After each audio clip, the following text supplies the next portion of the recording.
తర్వాత అయితే వేసుకున్నాను పొటాటోస్ అయితే బాయిల్ చేసి పెట్టేసుకున్నాను. ఇంత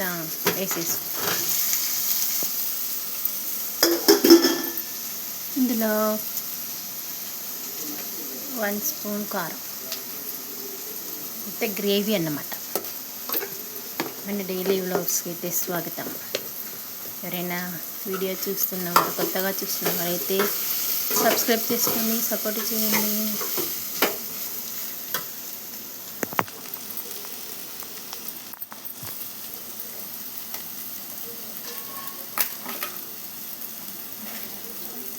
ఇందులో 1 స్పూన్ ఉప్పు, కల్లుప్పు అయితే వేసుకుందాం. చూసి మళ్ళీ వేసుకోవచ్చు. ఇంకా ఇందాక మనం బాయిల్ చేసి పెట్టుకున్న వాటర్ అయితే ఉన్నాయి కదా, అవి వేసేసుకుందాం.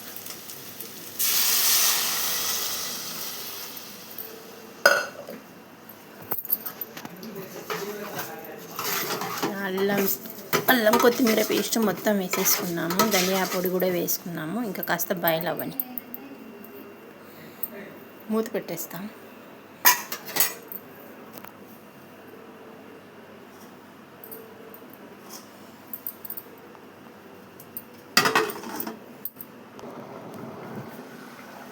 ఇదైతే ఉడికిపోతుంది. చిక్కదనం కోసం అయితే కొంచెం పప్పుల పొడి వాటర్లో కలుపుకొని వేసేసుకున్నాము.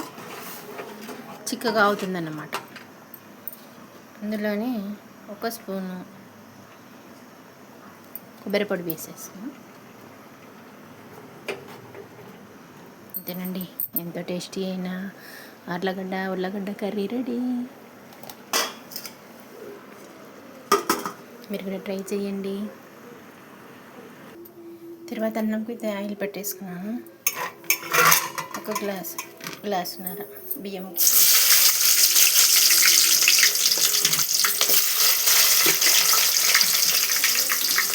ఆనియన్స్, పచ్చిమిర్చి, ఇందులోనే జీలకర్ర వద్దులు ఆవాలు అయితే వేసుకున్నాము. 1 స్పూన్, ఒక 4-5 రబ్బలు ఎల్లిపాయలు వేసుకొని కలిపేసుకుందాము. ఇందులోనే అల్లము, కొత్తిమీర, ఉల్లిపాయ పేస్ట్ కలిపేసుకున్నాము.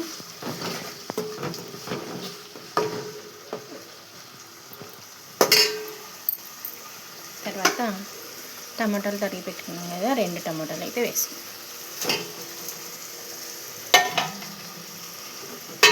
ఇది కూడా అలా కలిపేసుకున్నాము.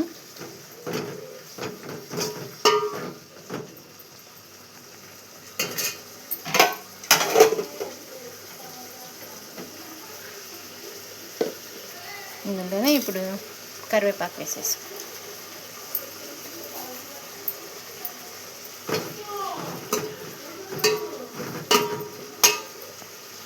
అది అలా వేగిన తర్వాత ధనియాల పౌడర్ అయితే వేసుకున్నాం. 1 స్పూన్ ధనియాల పొడి, గరం మసాలా పౌడర్ కూడా వేసుకున్నాం. ఇప్పుడైతే గరం మసాలా పౌడర్ మొత్తం అన్నీ వేసేసుకున్నాము. అన్నీ మగ్గిపోయాయి.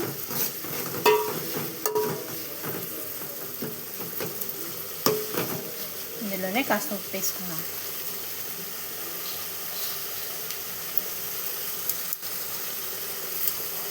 టేస్ట్కి తగినంత ఉప్పు ఇందులోనే కలిపేసుకున్నాం. ఇప్పుడైతే వాటర్ పోసేసుకున్నాం. 1 గ్లాసు బియ్యం తీసుకున్నాను. దీంతో 2 గ్లాసులు పోసేసుకున్నాం వాటర్.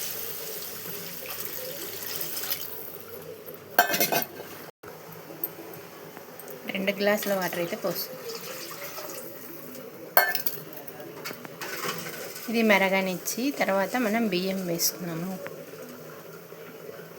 బియ్యం అయితే నానబెట్టుకున్నాము, వంపేసుకున్నాము. బియ్యం అయితే వడగొట్టుకుంటున్నాము.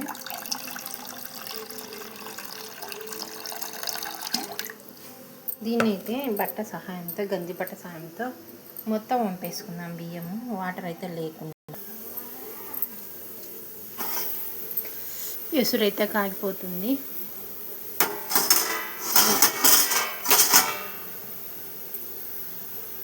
మనం ఇప్పుడు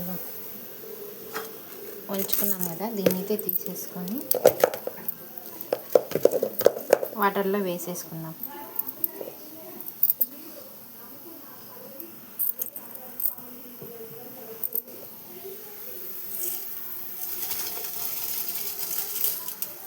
మొత్తం వేసేసుకొని కలుపుకొని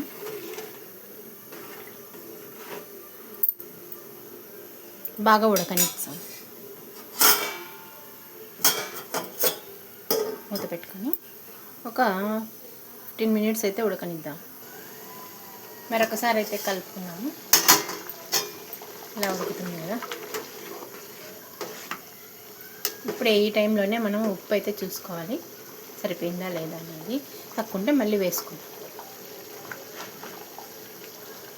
నాకైతే కరెక్ట్గా సరిపోయిందండి. ఇంకా ఉడకనిద్దాం. అన్నం బాగా కుక్ అవ్వనిద్దాము. అయిపోయిందండి. తర్వాత అన్నం అయితే రెడీ అయిపోయింది. ఇంకా చివరిగా కొత్తిమీర చల్లేసుకుంటే తర్వాత అన్నము ఉల్లగడ్డ కర్రీ అయితే రెడీ. మీరు కూడా ఇలాంటి రెసిపీస్ని అయితే ట్రై చేయండి. ఎవరైనా ఈ వీడియో చూడకుండా ఉన్నట్లయితే వెంటనే ఈ వీడియోని చూసి సబ్స్క్రైబ్ చేసుకోండి, సపోర్ట్ చేయండి, ఒక లైక్ అయితే ఇవ్వండి. ఇంకా తర్వాత ఆలుగడ్డ కర్రీ అయితే రెడీ అయిపోయింది. చూడండి ఎంత కలర్ఫుల్గా ఉండే ఆలు కర్రీ రెడీ అయిపోయింది. అన్నంలోకి చాలా టేస్టీగా ఉంటుంది.